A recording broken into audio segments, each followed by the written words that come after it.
So today I'm going to show you how to paint a variety of skies. We're going to keep it simple today. We're concentrating on the skies, and then I'm going to show you how to paint some different little landscapes that are very simple on top of the skies that we create. And grab your materials. I'm going to go over them in the next chapter here, and then we can get started. So the materials we're going to be using is, of course, watercolor paper, our palette and paints, 2 jars of water. We're going to use some tissue, Kleenex. We're going to use our spray bottles, preferably if you have one that does misting, and then those are the ones that you can get anywhere. And then if you have a spray bottle that'll do kind of like a dot pattern, it's always helpful. We might use some salt. We might use some masking fluid. We might use some white paint of some sort. I have this one here, that's Aqua Cover by Creative Marks. That's called liquid watercolor paper, and it's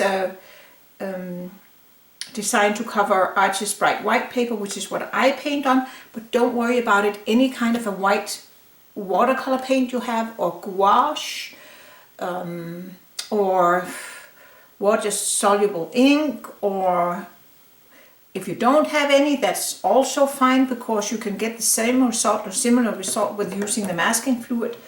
And then we are going to use Mr. Clean Magic Eraser. If you have that lying around in your watercolor tool, or maybe out in your cleaning supplies, we might use that for lifting out some clouds or softening some edges. And you can also use, instead, you can also use some cotton pads. Like a lot of you ladies, you probably have that maybe in your bathroom for, you use them for taking off makeup and stuff like that. You could actually also use just a little sponge. So there's many ways of using different tools. And a toothbrush for splattering might come in handy. Old toothbrush, not the one you brush your teeth with. Just being funny here. We might use some credit cards or plastic cards or room keys or whatever you have, or a palette knife. These two things, they do basically the same. It's if we're going to scrape out something maybe in the foreground. So it's not so much for the sky, it's just if we want to put a little foreground on, then these here would come in handy. We could also think of using a white gel pen. And we have our brushes here. I'm going to use a couple of these big ones just to get the water on, whatever you have. And here's my big number 30 round. I have a number 12 and a number 8 round. And then I have my usual dagger brush. And then I have a rigger brush, I don't know, that's again would probably be more for the foreground. And then I have this stiff hawk hair brush. It's actually one of Sterling Edwards' brushes. If you've seen any of my other watercolor videos, you might have seen me use this brush or go over this brush. It has stiff hawk hair, so they're very stiff, so that is also great for splattering. And it can also be used to lift out and softening edges with. So I grabbed that one since I have it. And then we might need an X-Acto knife. But a lot of this is, it's not necessary. I just want to show you how I can use all these different tools to create different effects in the sky. So for the next sky, I'm going to show you where a shower is coming in, and you can see like how the rain is coming towards you. Often you'll see that over a body of water, for instance. And you can kind of see how the rain comes down. So how do we create that? Let's try and figure that out. Let's get some new colors out. I am going to go with my cobalt blue, and I'm going to gray it down a little bit with a little tiny bit of burnt sienna. Okay, that was maybe a little too little. Make sure you don't have it so that it's like brown, because that does not look very good. Can you see how that really toned down that blue? So there we have that. Then I'm going to have a little bit of my indigo. It's a very dark color, super dark blue. And I'm going to rinse that out. And I'm going to put some French ultramarine blue into it, like this. And another blue that's really good to use is Indanthrene blue. I don't have that one on my palette, but that's another good color to use. And we do want to just tone that down a little tiny bit, make it a little bit more grayish by putting a little bit of burnt sienna in. That was not quite enough because that indigo is super strong. It needs a little bit more of that there. That just grayed it down a little bit. And if it depends, I have my indigo from Winsor Newton and it's a very, very strong color, and it's it has quite a bit of, it's leaning quite a bit towards the yellow. So if you just have the indigo with the burnt sienna, it's going to turn green, and I don't really want green. Green is usually not the best color for a sky. That is why I have some of that French ultramarine in, to take that green tinge away. I had to put a little bit more in. And I do have a little bit of my quinacridone gold down here. I don't know, I'll see what happens as I'm painting. I might put a little bit of that in for that little glow underneath this rainstorm coming in. We'll see how it goes. So my brush is rinsed out before I continue. You know, it's not good to leave your brushes in the water like that. Remember that, it ruins the handles. And it's not good for the bristles to have the pigment dry in them. So you always want to rinse them out and make sure they're formed nicely back again in their original shape, so that way you keep the tips much longer and you keep your brushes good much longer. So it's really worth it taking good care of your brushes. All right, so now this is going to be kind of exciting. So again, we're going to wet our paper and make sure you get it good and wet, because you know you want the colors to flow. If you have it dry, you're going to get brush strokes in your sky and it's not going to look all that great. And also make sure you don't have any dry spots in your sky for doing these types of skies, because then you'll get some hard edges and some white spots in your sky where maybe you didn't want it. So again here I'm going to go all the way down, almost all the way down, further down than I want my sky to go. And again, have same issue as we've had all along. That doesn't change, certain things stay the same. I'm just making sure that I don't have any dry spots. And again, I'm just going to give my little backside some spray so that it can kind of relax and the water has a little bit of time to sink in. And I'm going to go ahead and start painting in that grayed down blue that I created. Oops, there's a hair. See if I can get rid of that. There. And I'm just going to go down the paper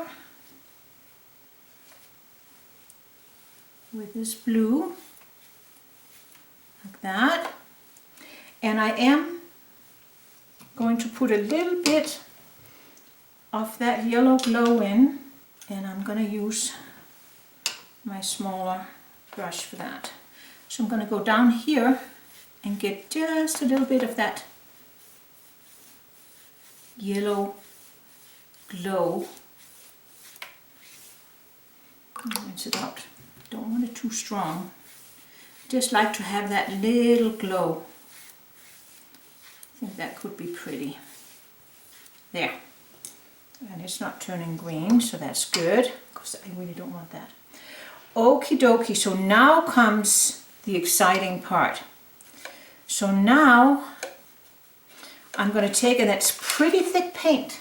Can you see that? pretty thick. I'm loading up my brush and I'm using my 1/2 inch dagger, and then I'm going to drag down like this. This rain coming down.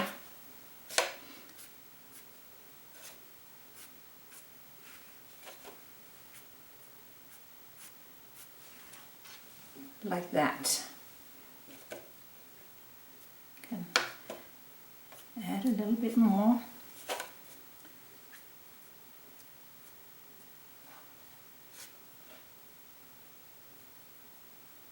And I'm just dragging it down like this.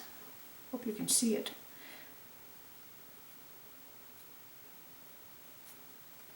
And then we want to hold it a little bit like that. And let it kind of spread out.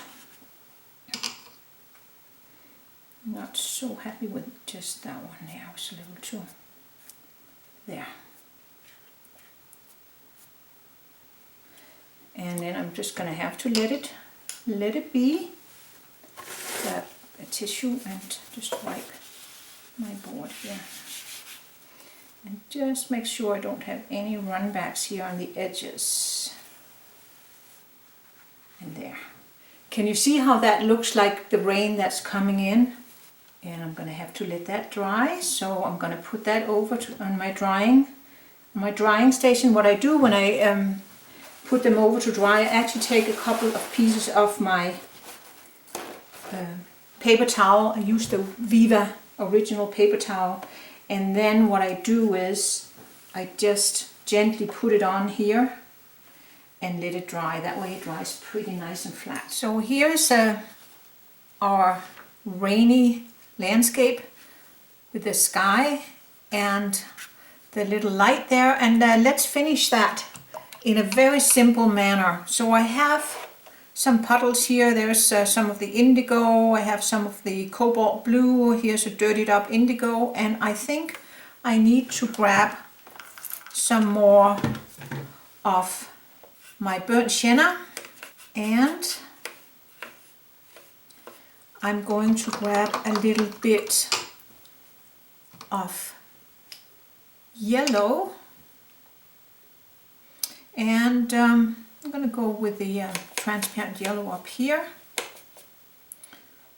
There we have it. And I think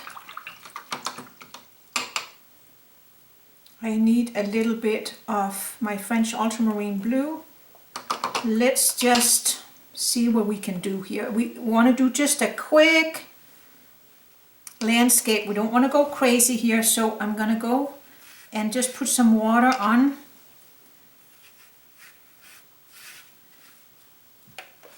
Like that. And I'm going to put some of the burnt sienna on. And then I'm going to take some of my French ultramarine blue. So I get a kind of a gray. And I'm going to take some of my indigo here. And I'm going to create some trees.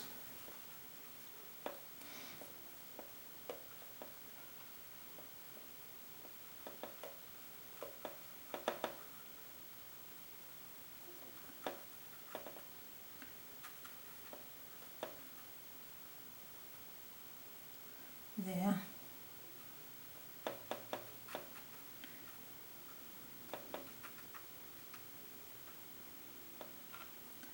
Maybe there's another one there. And I need to put some stronger color in here. And let's create some over here. I don't want to cover up all the yellow. Nice glow I have in the sky here, so this one could be a little higher. And then I think I want to get a little bit of just some yellow in. Maybe it's spring has begun, and so we want to get a little bit of like a bright yellow / bright green in here and there, and we can also dab a little bit of that yellow into some of the trees here so they get a little bit of that green tinge, just to liven it up a little bit. And see, I'm just dabbing it in like that, so it has that little bit of play of green.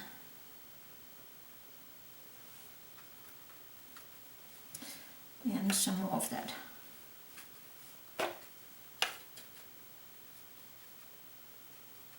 French ultramarine blue, and some little greens here. And I think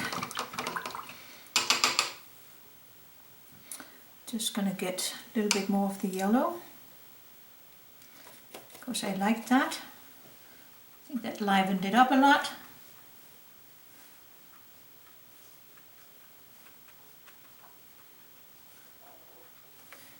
And I am going to take my little dot bottle and just dot in a little bit, just to not have it so hard edged. And I'm going to put a little bit more of that spring green in.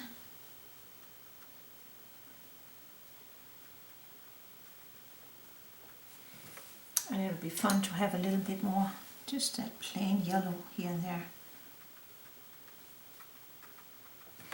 And again, let's just put a little bit of that in. And then let that dry a little bit. And I want to grab my liner brush. And let's see what I can come up with here. So now I need a little bit of a thicker paint. So I'm going to take some of my burnt sienna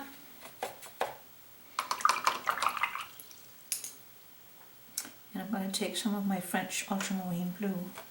There, create a nice rich dark brown color. Brown, almost black. And then we're gonna put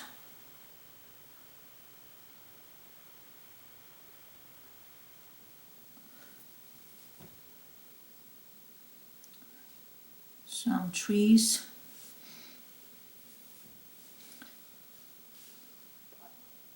here in the back. And as you know, want to have more, not too, always an uneven number is better. So here's one that goes up further and kind of disappears down here.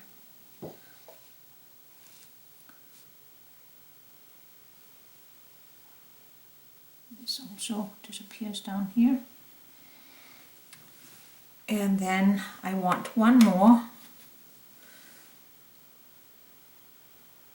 over here. And I'm dragging it up like this so that I get some of that skipping, because I'd like it to turn into maybe an aspen tree or something like that. Have it a little fatter there. There. And have this one like that.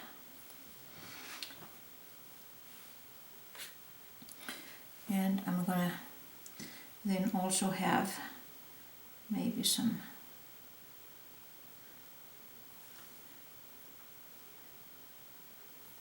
little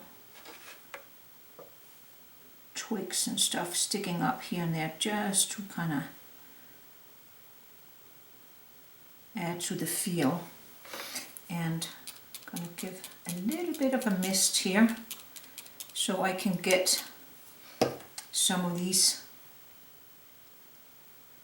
branches to kind of flow out a little bit. Give the illusion of little twigs and stuff. So here we're going. Get some of that. I just want to mist in a little bit. Want to fuss it out. So this is very intuitive, and before I forget, I can always continue that I wanted to scrape out, see if I can hold on. It's already almost too dry right there. That's okay.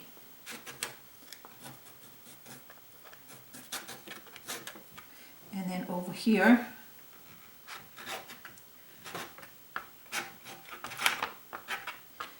scrape out a little bit of some rocks and stuff to make it a little bit more dramatic. Over here I'm going to just go in and put some shadow color on. So I'm just dabbing in. While it's still damp, I can get a little bit of that in. And then again here, if you can get some little twiggy things up. And I'm just putting a little bit of shadow in between some of these rock shapes. I think I can probably scrape out a little bit better here. It's not so dry. There. But can you see how you're beginning to get feel of that spring landscape, and just some little twiggy things up here. I'm holding my brush almost perpendicular to my paper here, and I want to make sure that those branches are not too perfect.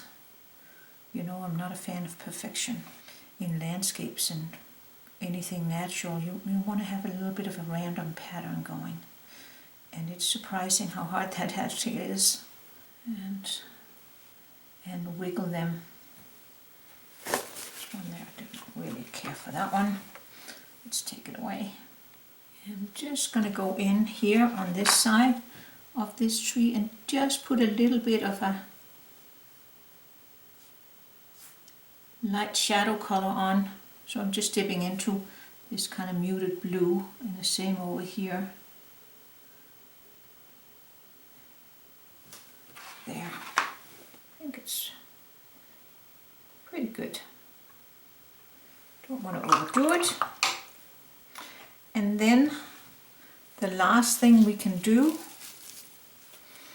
is just dab up some of this extra water. But I don't want to do too much. And there is a little landscape. And it has that spring atmosphere.